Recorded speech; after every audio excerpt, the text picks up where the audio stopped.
Hello and welcome to the Carlton Academy's Year 10 lesson on opposition in Nazi Germany. You should have already done the online starter with your teacher on Teams. If you haven't, you need to go back and let them know that you're here and that you're completing the work, and then you'll need to return for the last 5 minutes of the lesson. Don't forget to keep all of your notes really safe because we're going to be needing these when we come back to school after February half term. Now, we know that although the Nazis made great efforts to persuade and force every German person to idolise and respect their ideas and culture, not everybody supported what Hitler and the Nazis were doing. Now, don't forget, when the Nazis come to power and when Hitler becomes Chancellor in January 1933, they don't have the majority of the population's support. For instance, if we think about those election results of July 1932, they might have had 230 seats, but it was only 37% of the vote. In March 1933, after the Reichstag fire, they only got 44% of the vote, and Hitler then banned all other political parties shortly afterwards. So they've never had the majority of the people's support, and the entire time they're in power, they're trying to do things to limit opposition and make people support them. We've seen lots of their popular social policies already. We've seen that they made the youth feel valued. They made women being celebrated as mothers. They made sure that the workers had things like the Strength Through Joy movement that celebrated their successes and gave them discounted holidays. There was things like the Volkswagen scheme and the radio scheme as well, all of which was very popular. They also tried to limit opposition by making it very difficult to show that you actually didn't support the Nazis. We know already about their system of terror, how they used concentration camps to try and make sure that people supported them, to basically act as a deterrent for opposition and show if you oppose the Nazis, you won't be successful and you'll have ruined your own life by having to go and work in a concentration camp for potentially about 5 years. They made it difficult for people to show opposition as well because you couldn't vote for anybody else because there was no other political parties after July 1933. So opposition was really difficult to show, and it was really down to a few brave people that stood out and rose up against the Nazis as much as they possibly could, given the circumstances they were in. Today we're going to be making judgments about to what extent the Nazis faced opposition. Now it's important to bear in mind how you define opposition will determine the extent of opposition you think the Nazis faced. So for instance, if you only defined opposition as open opposition where people are outrightly going against the Nazis, then the amount of opposition would be smaller. If you included other types of opposition like passive resistance or moaning or grumbling about the Nazis, then the amount of opposition increases in Nazi Germany. So we're going to be talking about the 4 different types of opposition. As I am, I'd like you to make some notes. Don't spend too long on this. This should just be a quick few bullet points so that we can then move on to looking at some examples. So first of all, let's think about the moaning or grumbling against the Nazis. Lots of people did this. They might have still generally supported them, but they might not have liked one policy, or they might not have felt the Nazis had done a good job in one area. So for instance, there were still some people that were a little bit wary of Hitler's foreign policy and were worried about it causing another war. People also might have been against Nazis and kind of done things like making anti-Nazi jokes. Doesn't mean that they actually generally didn't support them, but the Nazis saw that as a form of opposition, so we're going to count it in our definition. Other ways that people opposed the Nazis was through passive resistance. This is when Germans publicly showed that they didn't support the Nazis. Now, it could be, for instance, on a Nazi holiday, not displaying a swastika outside your house, or it could be refusing to give the Heil Hitler salute. All these different things that we wouldn't really normally see as opposition in today's society, but at this time the Nazis saw it as opposition and they did try and crush it as well. They had people that reported on people that didn't submit things like submit to the Heil Hitler or didn't display flags. So there was also open opposition as well. This is where we have groups like the Swing Youth that we mentioned briefly before, might do things like listening to jazz music, which is them openly opposing the Nazis. We also get, for instance, von Galen, who you learned about when you did the church, who is standing up and criticising the policy of euthanasia. So there was some open opposition that we're going to look at today. And finally, there were some assassination attempts to try and kill Hitler. Now, technically, there were about 50 different attempts on Hitler's life, some of them a lot more successful than others, and you're going to look at one of them later on today, the July 1944 bomb plot, which comes incredibly close to killing Hitler. So that's what we need to know about the different types of opposition. We're now going to move on to looking at a documentary on it. Now, as you're watching this documentary, I'd like you to record some bullet-pointed notes about the type of and extent of opposition. You've already watched some clips from this series before, and it gives you a really good summary of what opposition was like. You shouldn't hopefully need to pause the video too many times, but if you do, obviously that feature is available to you. Make sure you're making some notes as you're watching it.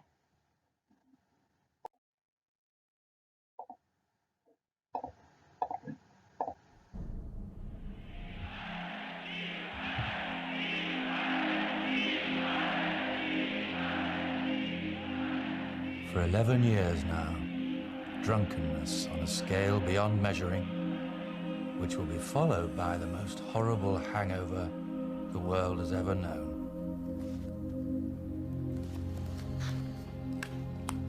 This is the story of the German opposition to Hitler, as recorded in the diary of the writer and lawyer Fritz Reck Malletzhaven. They're drunk on propaganda. Even on the point of defeat, the German people are so drugged they hail this maniac Hitler like a herd of mooing cattle. The date, July 1944. The Second World War has a year to run, but already it's clear Germany's losing. Every day and every night, Allied bombs rain down on German cities. German armies are in retreat on every front, and yet still Hitler clings to power. For those, like Fritz Reck, who loathed the Nazis, it was a time of shame. Even here, far from Munich, the pressure from the bombing shatters windows. On the roads, streams of refugees, old women with bundles on their backs. In their eyes, you see the horror of the firestorms.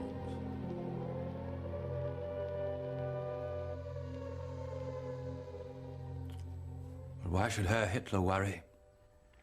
We hear he spends his time reading novels, watching movies, bullying his generals. And meanwhile, every day, his shelter is dug deeper and deeper into the earth.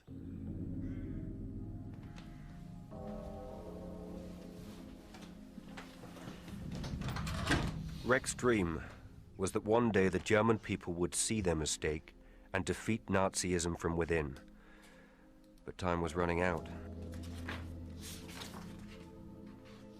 For 11 long and lonely years, he'd watched the opposition fail to make any impact on the German people. But why did they fail?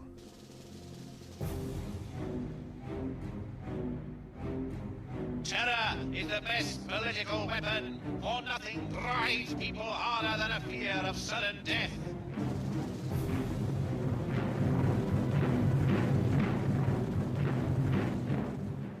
(1933).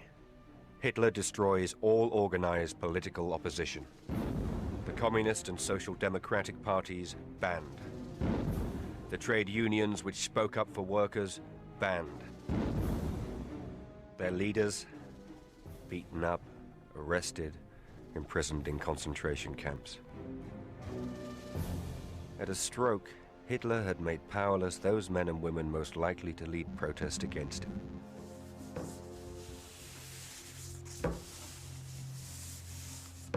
Those that escaped arrest were now illegals, outlaws.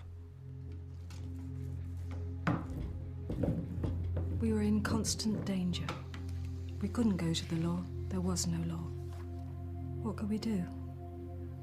Move to another part of the country where no one knew us. Live under false names and false papers. Some did. Others just gave up. In the circumstances, it's amazing how much political resistance survived. In 1936, according to police statistics, over 1,000 anti-Nazi groups were still at work, writing reports on the public mood, printing anti-Nazi leaflets, all disguised with false covers to make them easier to hide, as cake recipes, seed packets, camera instruction manuals. The Gestapo counted 1.5 million such anti-Nazi leaflets doing the rounds. But the resistance was divided. The Social Democrats didn't trust the Communists, and as the secret police drew the net ever closer, the fight became more and more hopeless.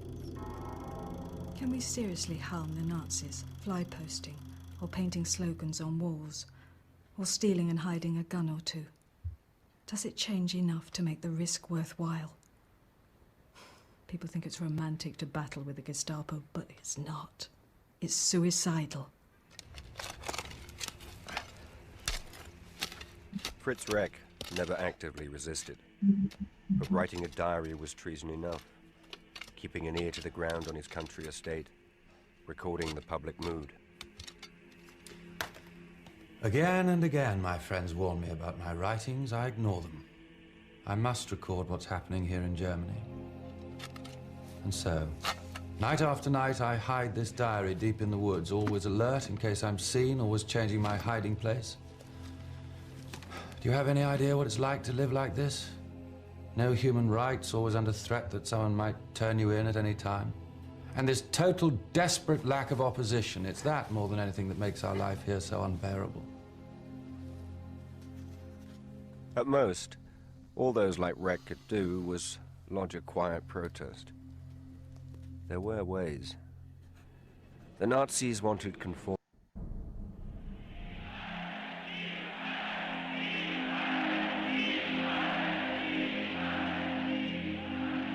For 11 years now, drunkenness on a scale beyond measuring, which will be followed by the most horrible hangover the world has ever known.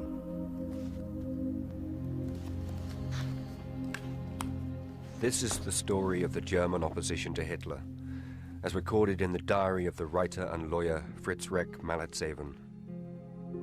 They're drunk on propaganda. Even on the point of defeat, the German people are so drugged they hail this maniac Hitler like a herd of mooing cattle. The date, July 1944. The Second World War has a year to run, but already it's clear Germany's losing. Every day and every night, Allied bombs rain down on German cities. German armies are in retreat on every front, and yet still Hitler clings to power. For those like Fritz Reck, who loathed the Nazis, it was a time of shame. Even here, far from Munich, the pressure from the bombing shatters windows. On the roads, streams of refugees, old women with bundles on their backs.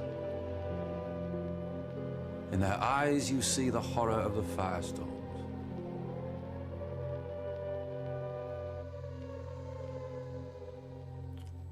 But why should Herr Hitler worry? We hear he spends his time reading novels, watching movies, bullying his generals. And meanwhile, every day, his shelter is dug deeper and deeper into the earth.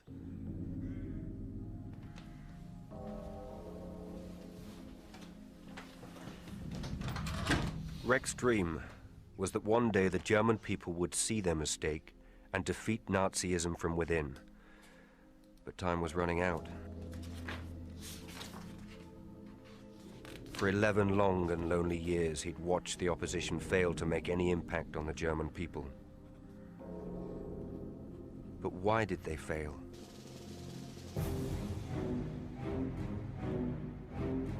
Terror is the best political weapon, for nothing drives people harder than a fear of sudden death.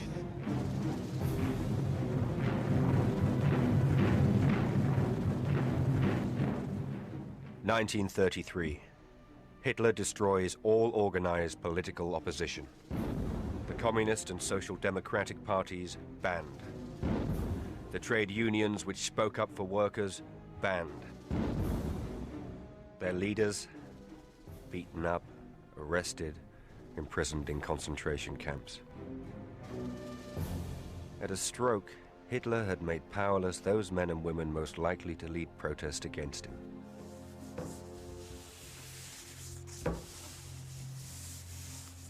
Those that escaped arrest were now illegals, outlaws. We were in constant danger. We couldn't go to the law. There was no law. What could we do?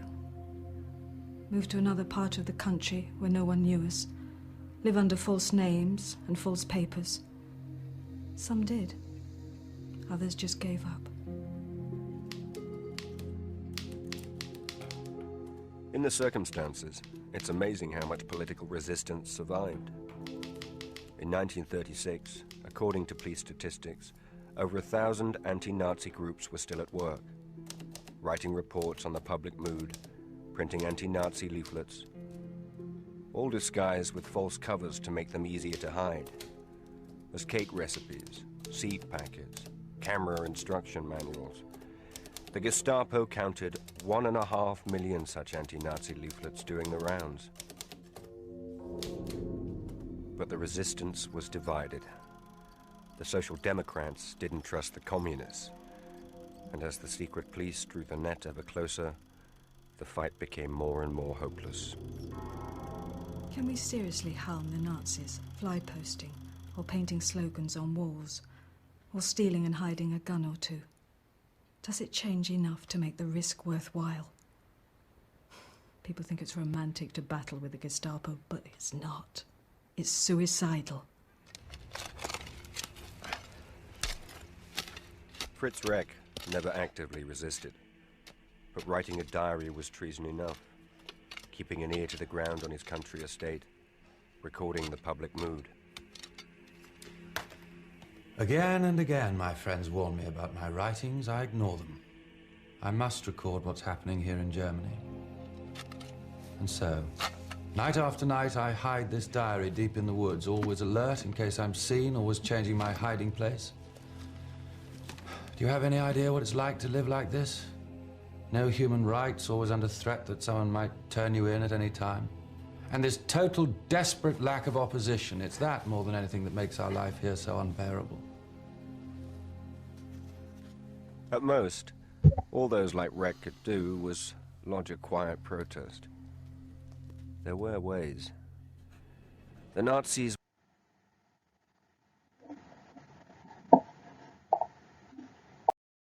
Just going to talk through the really key things that you should have had now that you've watched that first part of the documentary.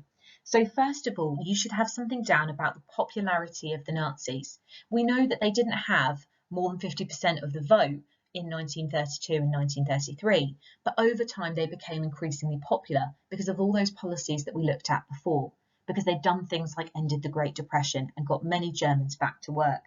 So you should have something about that. You should also have that even during the Second World War, generally the people still supported the Nazis, in spite of all the bombings and the fact that the German army was in retreat. People still felt that Hitler was a good leader of Germany and still somebody that they should support. You should also have some notes about why they didn't manage to overthrow the Nazis, why opposition was struggling. You should have down about the fact that the opponents were arrested, imprisoned, trade unions been banned, and even though there were lots of anti-Nazi groups, they struggled to do much more than writing leaflets. So there was lots of quiet protest. We're now going to watch the second half. Again, just make sure you're making some bullet pointed notes while you're watching. Did people back home in Germany know what was being done in their name? After the war, ordinary Germans gave conflicting accounts of what was or was not known.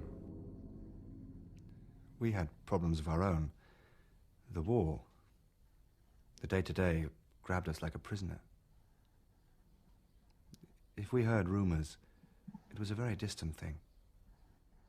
They were called work camps. That's what we thought they were for. And I used to think, good. It'll be the first honest day's work they've done in their lives. They were secret. They kept the camp secret, otherwise there would have been a protest. That was why they kept them secret. We didn't know nothing. Everyone knew. The gassings, everything. They can't say otherwise. People made jokes about it. We had this cheap soap. It floated on water. People said it was made from the Jews. Why did no one speak out? Because the horror stopped people's mouths. If you spoke out, you went to a camp yourself.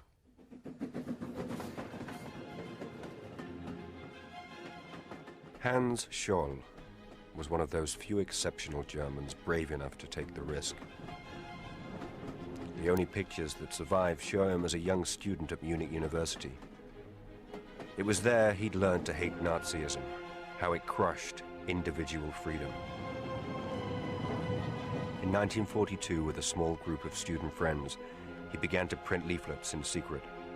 They called themselves the White Rose, white for purity. We will not be silenced. We are your bad conscience. The White Rose will not leave you in peace. At first, Hans's sister Sophie was angry, terrified that he should run such a risk. But she too loathed the Nazis. The way, for instance, the local party boss, Paul Giesler, had urged the girl students to bear a child for Hitler. One a year. That's what we want. Preferably a boy. It's pretty automatic once you're in the swing of it, and if you're too charmless to find a mate, I'll lend you one of my officers. Giesler sparked off a near riot amongst the Munich students. For Hans and Sophie, it spurred them on to more opposition. Another 5 leaflets, printed in bulk and taken by train for posting in towns across Germany. The aim was to spread the word.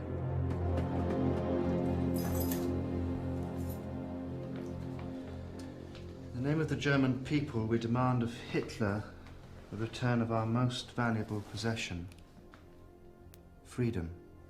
Where's it come from? A leaflet of the resistance movement in Germany. How did they get our address? I don't know. From the phone book, it doesn't matter. Burn it! You must burn it! It mustn't be found in the house. I will burn it. But first, I'm going to read it.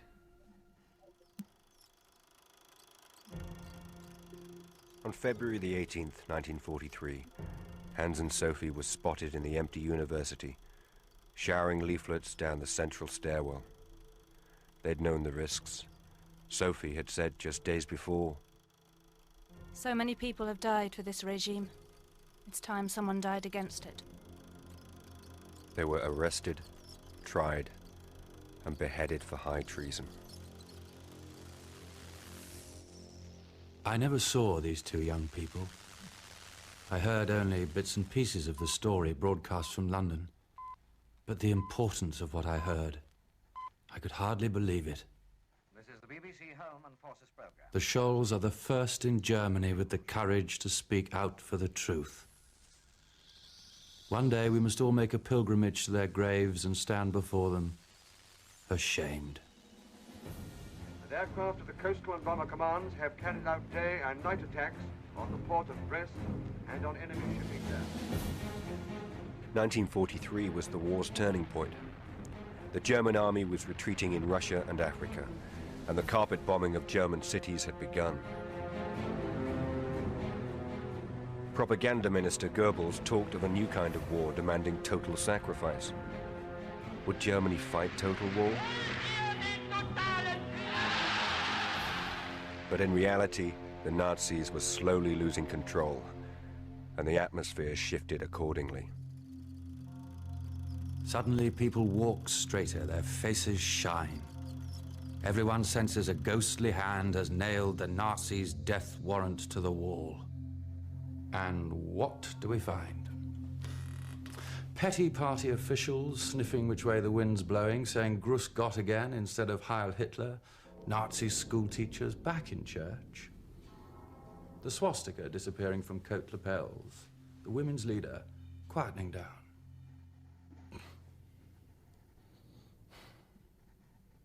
The Nazis were running scared, but also the harsh realities of war, rationing, bombing, were puncturing Nazi confidence. Grumbling became more common, black humor at Hitler's expense, and at last, some active resistance. Reck's diary mentions army deserters sabotaging the war machine. But the government hadn't given up. This was total war, and the Nazis were punch-drunk on terror. 5-minute trials are enough. They stamp on the verdict, liquidate and expropriate. Kill, then seize all property. The victim shoved out a back door where the guillotine stands waiting. And in university medical schools, the corpses are piling up so high in the dissecting rooms they've refused all further shipments.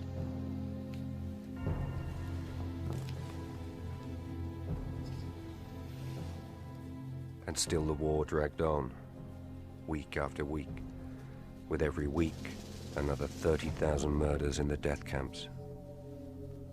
Only Hitler's death would stop the madness. But he was like a fox, gone to earth.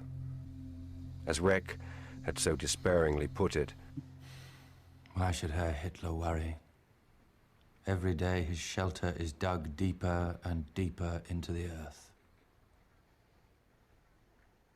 Reck wrote those words on July the 18th, 1944. 3 days earlier, this photo had been taken. Hitler with one of his generals. And standing beside them, Colonel Klaus von Stauffenberg.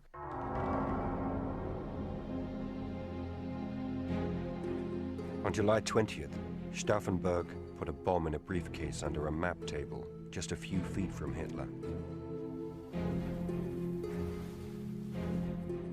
Then, with the fuse set at 10 minutes, he left the room and flew to Berlin, where a full army rebellion was ready and waiting.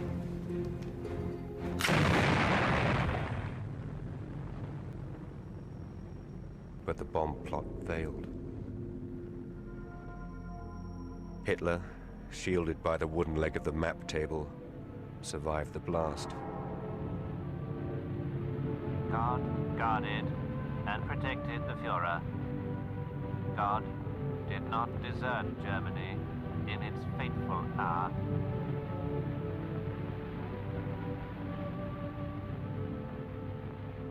In the wave of terror that followed the bomb plot, another 5,000 Germans lost their lives. Some were strung up on butcher's hooks to prolong their agony. And Hitler, it was said, liked to watch the execution footage over and over again. Fritz Reck was himself arrested in October 44. We don't know exactly what he did. The official charge said he undermined army morale. He died in Dachau concentration camp. A Genickschuss, a shot in the neck.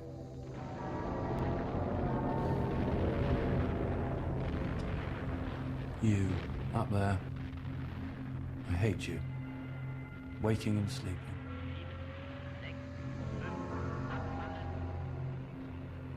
I don't know if I'll survive your downfall, but this I do know. That a man must hate this Germany with all his heart if he really loves his country. I'd 10 times rather die than see you triumph.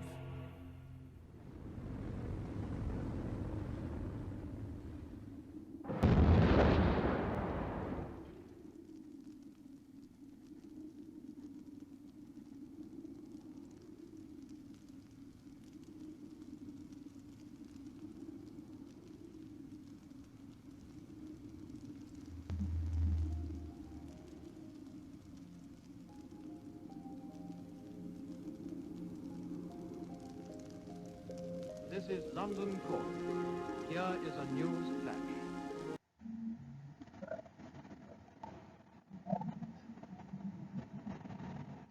Did people back home in Germany know what was...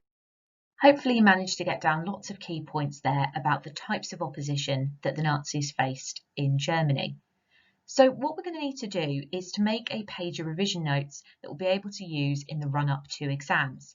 We want you to make sure that you've covered notes on political opposition, church opposition, youth opposition, and army opposition. But you've got a choice about how you do this.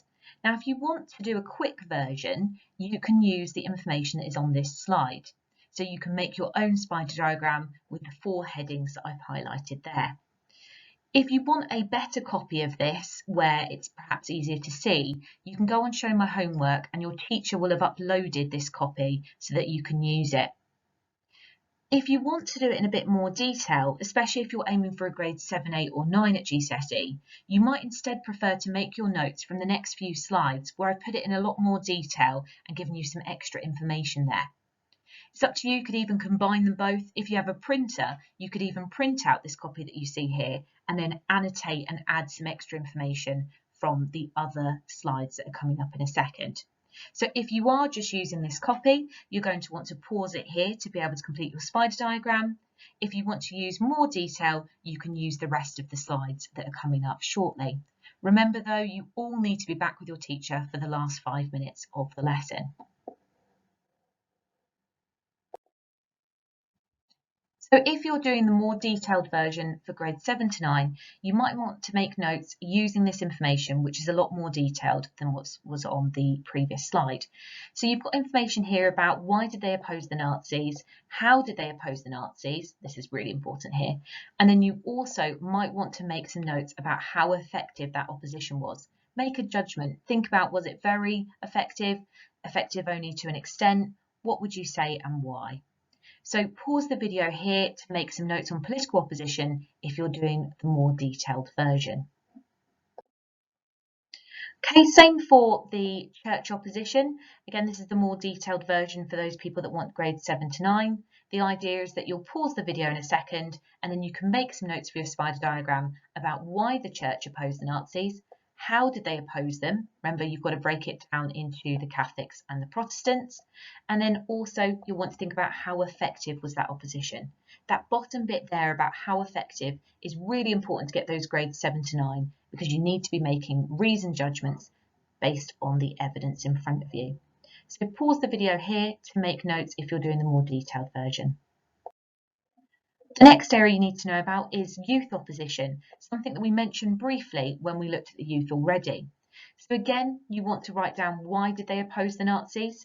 There are different reasons that go with the different groups. You can see here that I've talked about the swing youth and why they opposed them, and then here we've got information about what the swing youth did. Then we've got the same for the Edelweiss pirates, why did they oppose the Nazis, and then again information about the Edelweiss pirates is there. And then the same for the White Rose group as well, who you'd have already heard about on the documentary, and more information about them is in that section there. So make some notes about youth opposition now and those 3 different groups. Final category is the army opposition. Again, you're going to want to pause the video in a second to make some notes on this, thinking about how they were trying to oppose the Nazis, particularly from 1943, because the war wasn't going very well. And then you want to think about what was going on and what did they do. The most important notes to get about are this bit here on July 1944. This is all about the bomb plot that you've heard about in that documentary. Something that was a really big deal and led to over 5,000 people being executed as a result. It also meant that Hitler took full control over the army, so it was an incredibly significant event. Again, pause the video here to be able to make your notes on army opposition. You now need to go back to Teams for the last 5 minutes of the lesson. If you happen to have finished the lesson earlier than that, that's fine, just message your teacher and they'll give you something to do.